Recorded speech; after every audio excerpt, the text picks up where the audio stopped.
Welcome to Something More with Chris Boyd. Chris Boyd is a certified financial planner practitioner and senior vice president financial advisor at Wealth Enhancement Group, one of the nation's largest registered investment advisors. We call it Something More because we'd like to talk not only about those important dollar and cents issues, but also the quality of life issues that make the money matters matter. Here he is, your fulfillment facilitator, your partner in prosperity, advising clients on Cape Cod and across the country. Here's your host, J. Christopher Boyd. Welcome to the program. I'm Chris Boyd. I'm here with Jeff Perry and Russ Ball. We are all from the AMR team at Wealth Enhancement Group, and glad to have you joining us for another episode of Something More. It's the dead of winter. We were just talking to Russ and I as we were getting the show started. Feels like it's cold season coming on, and not as cold where Jeff Perry is. So hopefully staying healthy there. We are coming to you from our studio here in Hyannis, and Jeff is coming to you from Florida. I am, and it's cold here, relatively speaking. It's only been in the 60s. Oh, geez, it's hard to cope. Yeah, this is Arctic. What do they call it? The Arctic front, or something named for it. That's sweeping the country. An overstatement for Florida, at least. Yeah. Well, this past week, Florida had record level snow in the Big Bend and Pensacola area. Well, oh, wow. On the Gulf of America. On the Gulf of America, right at the top of the Gulf of America. Yeah. Russ, you were saying? Yeah, my brother lives in right outside New Orleans. And I woke up in the morning. He's texted a picture walking the dogs in the snow. Wow, that's the last thing you'd expect living down there. Surprising. Yeah. So first time in years in New Orleans having snow. All right, but that's not really what we're going to talk about today. Right. Sorry, we got a little sidetracked. Changing seasons. We are really intending to talk about changing seasons. Mm-hmm. That's a good segue, Jeff. Changing seasons of life as people go through different phases of their planning. We were talking about some recent client experiences and having seen them through the range of the arc of their financial plan. Right. I was just saying one of my longest clients just passed away. I think really my first client. If I don't know if it was my first client in insurance, but I had worked with them in insurance when I started insurance. But my first client when I started as in financial planning and working with people in investing, and in those days, I was a registered rep of a broker dealer, and so the way we did things was we sold a mutual fund and different, tried to figure out what was the right mix of funds for people to meet their needs. And this family was my first client in that experience and have been with me all along the way and across my career and more across their experience from going through in this particular family. They had won the lottery, some lottery winnings. Not all disclosure, not all of our clients win the lottery. Yeah, exactly. And they were friends of our family, and went to my dad for their estate planning, and then my brother, who was friends with their kids.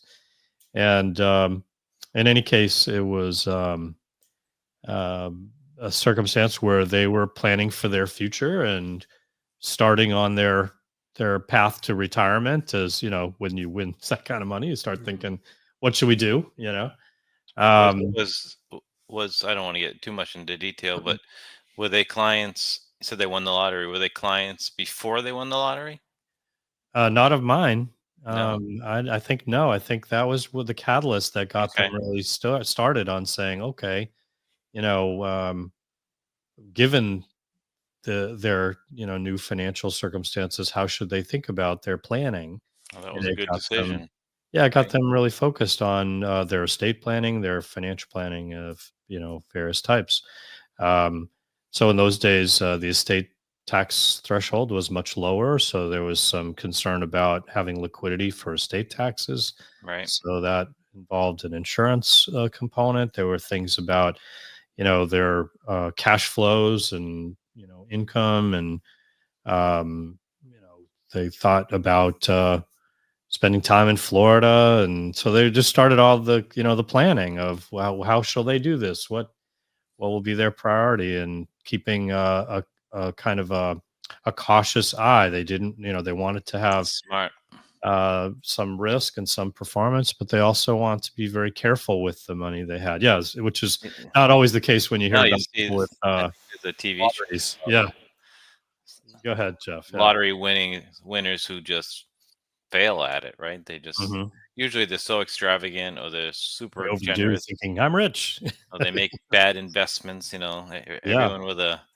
Everyone who didn't make it on Shark Tank is knocking at their door, right? Yeah. Yeah. So, I they're bet you saw a very lot of prudent, things. very careful, and then, over time, just the cash flow through retirement and how things were going. And along the way, he passed and she lived on. And we continued to be a resource in helping think about things. Her care needs changed over time, and we talked about different, would you want to do this? Would you consider doing that? Um, so had some important conversations, but ultimately it was a matter of what's preferred, what they want. And so it was good. And ultimately, just recently, this client passed. But it's the kind of, it's sad. When I was saying to Russ, that's one of the drawbacks of we work with retirees.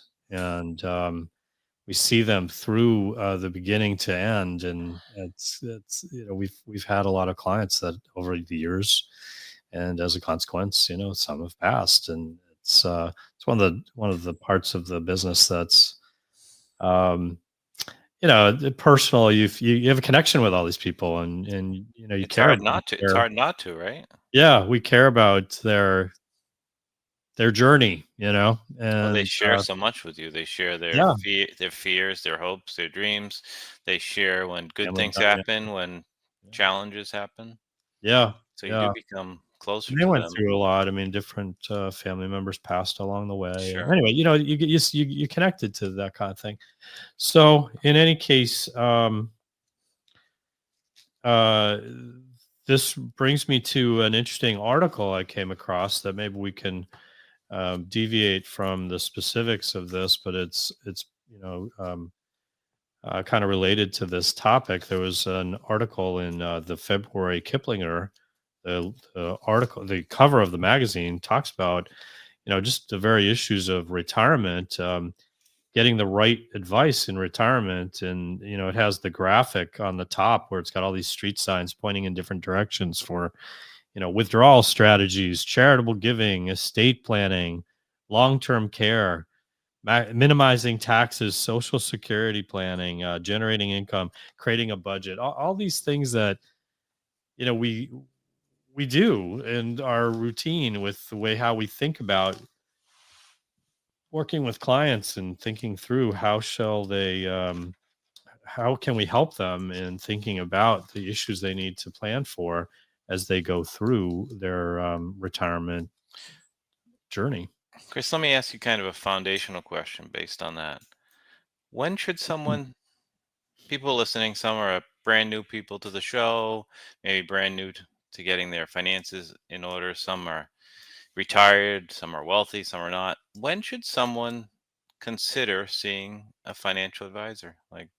Now, right? I guess is the answer, right? No, I'm kind of being flippant, but I think as soon as possible is the best answer. That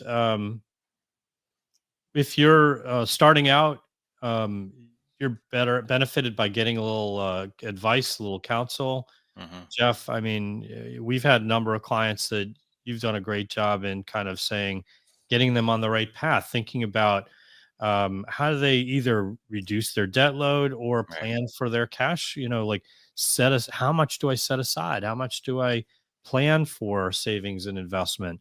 So on the early end of things, it's Right. like as soon as possible, right? And the challenge is, of course, And along the way, many stages along the way, you say, I just don't have enough. Right.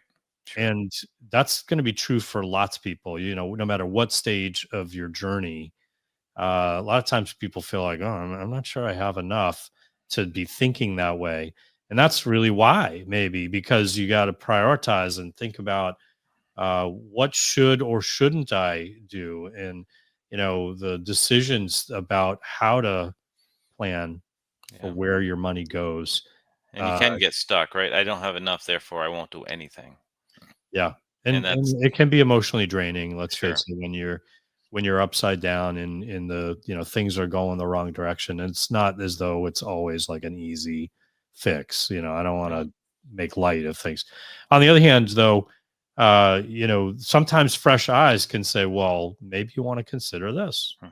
And sometimes it is not easy. It's challenging, it's difficult, but taking that difficult path can get you to the other side more rapidly. And I think sometimes it's a little bit of perspective of, just, well, let's look at the math. I mean, this is arithmetic, like, what can we do?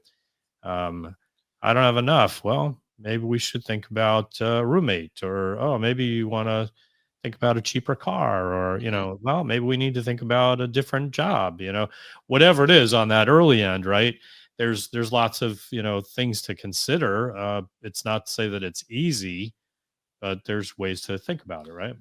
Yeah, go ahead, Russ. And I think especially for younger people, just like taking a step back and actually thinking about it, like, wow, this is actually a plan. It's not just like going, paycheck to paycheck. Oh, like winging it. Winging it. And it's about creating efficiency and starting to actually build wealth. I think those are the discussions I have with my friends as their de facto advisor. Yeah.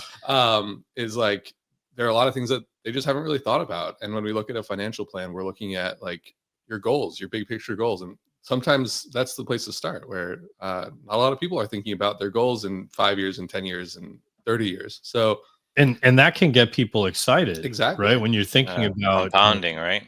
Something Power of compounding. Progress ultimately, right? Yeah. Right. There's some small steps. Working towards something that makes you like, it changes the mindset where it's framed differently. It's not instead of framed as like sacrifice, right? It's framed as progress. Yeah, working towards opportunity and progress. Yeah. So that's a great point. And then as things evolve, people's income increases and there's greater opportunity. And sometimes it's just executing on fundamentals, right? We know, blocking and tackling or whatever it is, right? That's right. We know that just keep doing the right things and not getting off track by getting, making some bad decisions along the way, right? Bad decisions may be the wrong way to say it, but the idea of like getting distracted, overextending, that kind of thing are easy to do along the way. So you want to keep on a path that keeps you in that wealth creation phase, as you were talking about it, Ross. And I think some of this is just keep doing the right things, and time is it's at your advantage in this. That given time, things compound and wealth is increased over time, and there will be bumps in the road with markets disrupted, and these are the inevitabilities of it all. But don't overextend, right? So, and then with the buying habits and spending habits and all these kind of things, keeping some perspective, and sometimes a planner, we talk about accountability partners when it comes to coaches and things like this. Sometimes it's not even, it's not accountability as much as just like, keeping you on track, are you doing these things? And sometimes it's strategy. Oh, have you thought about the mega backdoor Roth, or, whatever it might be, or, and sometimes it's just, thinking about, well, how much can I afford when I want to do this goal? We had a client not long ago buy a second home, it's unexpectedly to us, but it was something that they saw a lot of value in for the possibility of a future retirement home. the importance of family experience. They're going to have a lot of family time there. Super common goal. Yeah. So, I mean, and their income, when we kind of went through it, it was like, yeah, this seems like, it's going to create equity. It's something you can afford. It's, there's a value element of it as well. So it was kind of all these virtues built in. Now it does add some expenses because you got two, utility bills or Carry whatever. it, right? Right. But in this particular instance, it all seemed like it was good math, But and then, as we get later in life, we start thinking about one of the things that we run into a lot is people are spending time um, racing to the finish line, if you will, and they're thinking of retirement away from work as the finish line, when in reality it's its own beginning, right? But it is a time when people reassess, how much risk do I want in my portfolio? Should I be as aggressive as I've been in the past? Um, it's a time when then people start thinking about, how am I going to manage these cash flows? We talk about all the Social Security decisions, and the Social Security turning on and retirement start don't have to be the same time. But if I'm not turning on Social Security, I'm spending too much of my money, this kind of thing. Well, on the other hand, that might save you money over your retirement. That's a tough one for people to process, but it really is. But we know it's true an important one. sometimes.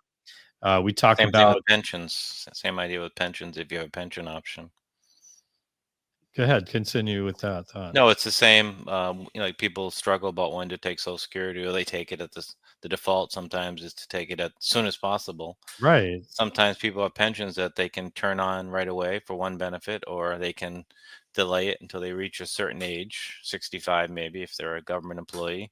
Yeah. And delaying that, and especially if they have a long life expectancy, is often a better choice than just taking it when they have access to it. It can provide them greater income security and greater cash flow in retirement.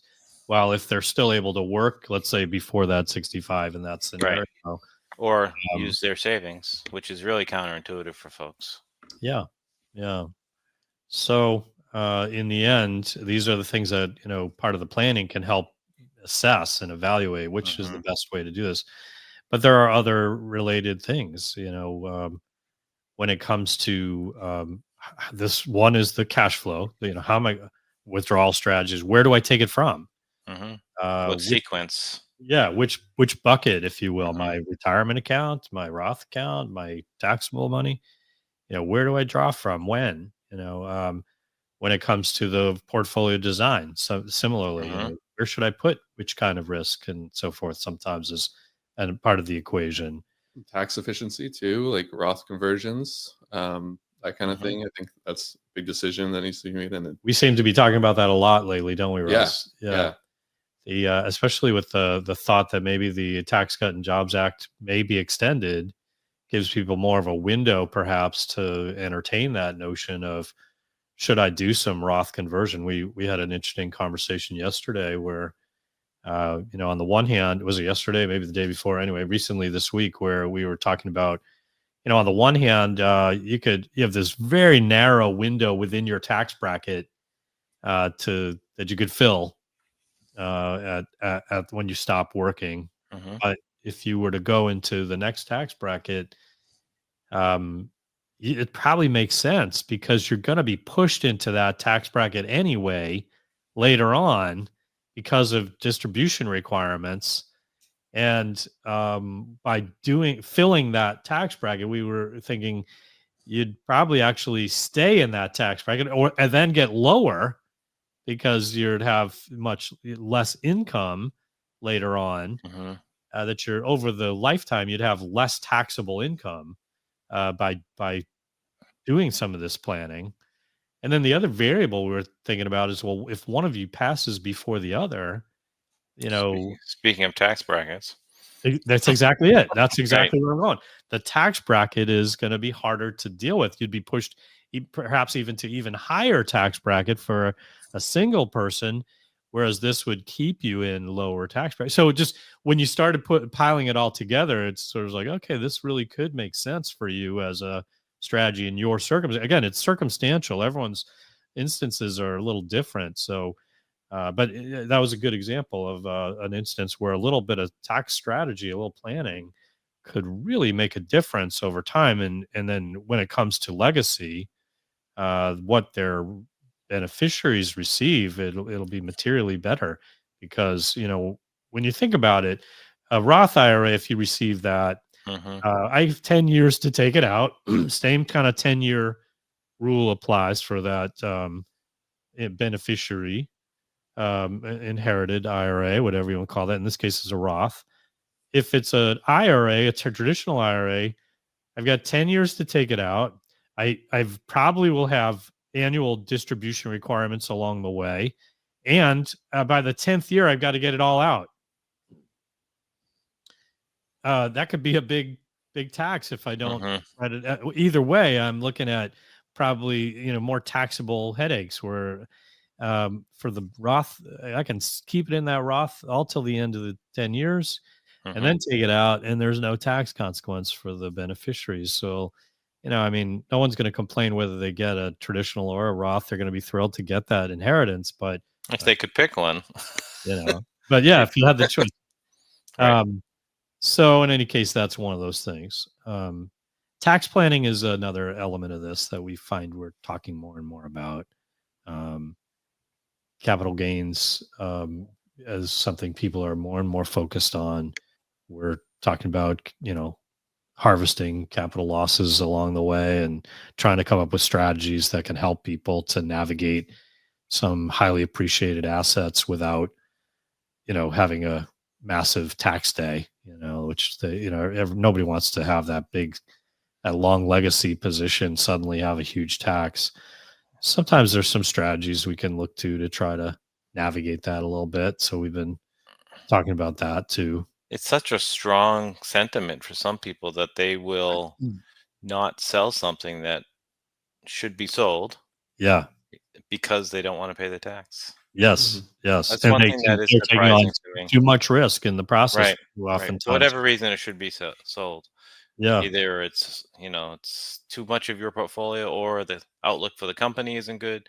Right. Whatever it is, they just are very resistant because they don't want to pay taxes. We've had clients say, well, gee, do you think it'd be better to have it go down in value? No. That's not. I'm paying 25% capital gain tax, but you still want you'd rather have the gain and have the tax. But if it goes down 25%, I'll pay less. Yeah, exactly. Not as appealing though in reality. No. And then the other thing that I found we talk about as part of our plan for retirees is thinking about the what ifs. What if somebody dies sooner than expected, and how does that change cash flows? How does it?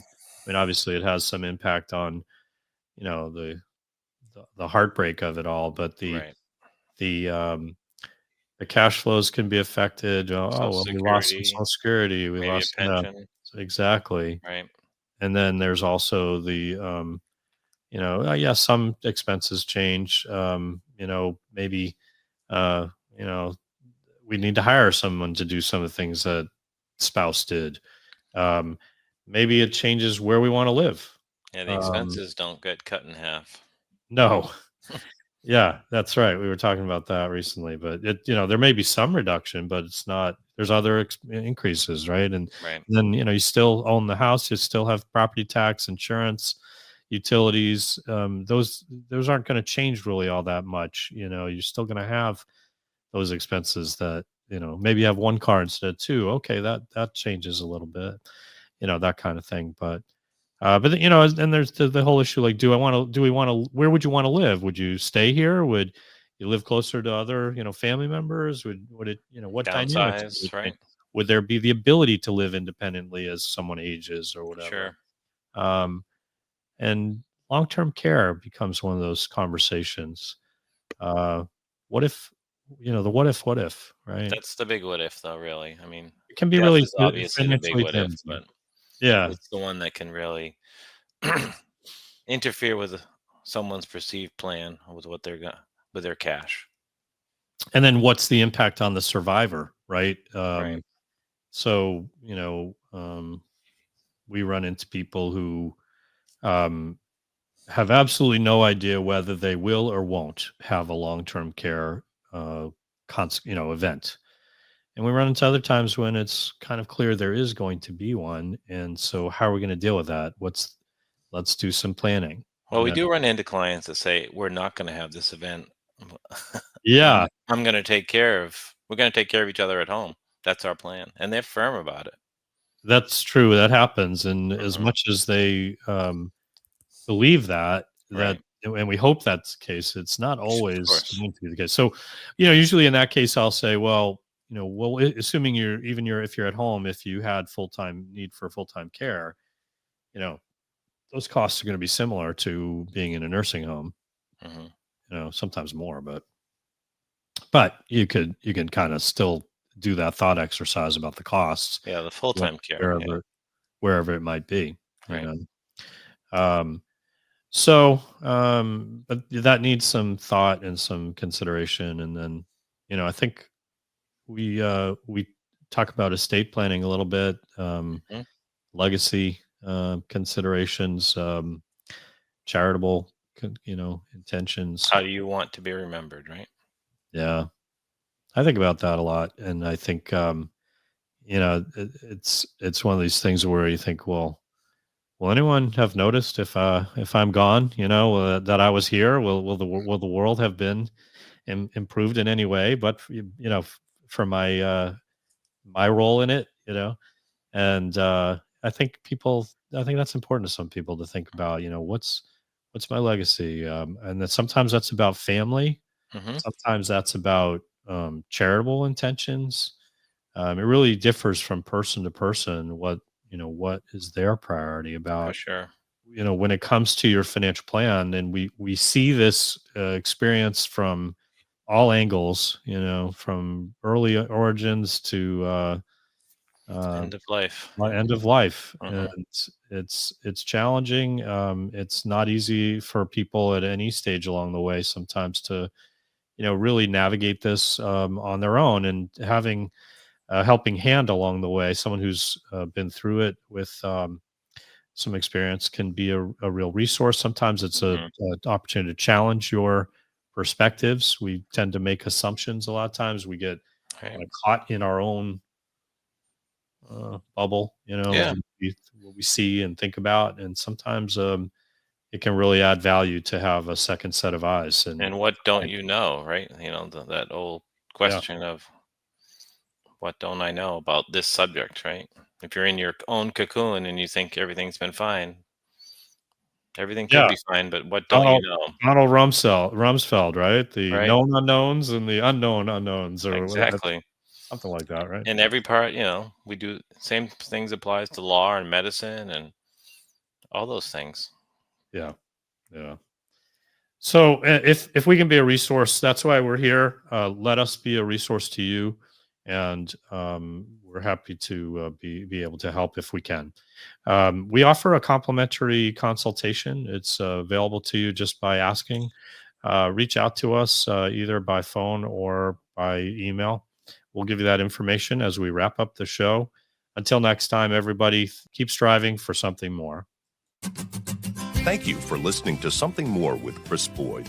Call us for help, whether it's for financial planning or portfolio management, insurance concerns, or those quality of life issues that make the money matters matter.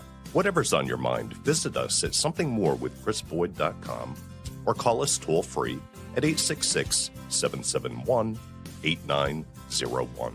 Or send us your questions to amr-info@wealthenhancement.com. You're listening to Something More with Chris Boyd Financial Talk Show. Wealth Enhancement Advisory Services and J. Christopher Boyd provide investment advice on an individual basis to clients only. Proper advice depends on a complete analysis of all facts and circumstances. The information given on this program is general financial comments and cannot be relied upon as pertaining to your specific situation. Wealth Enhancement Group cannot guarantee that using the information from this show will generate profits or ensure freedom from loss. Listeners should consult their own financial advisors or conduct their own due diligence before making any financial decisions.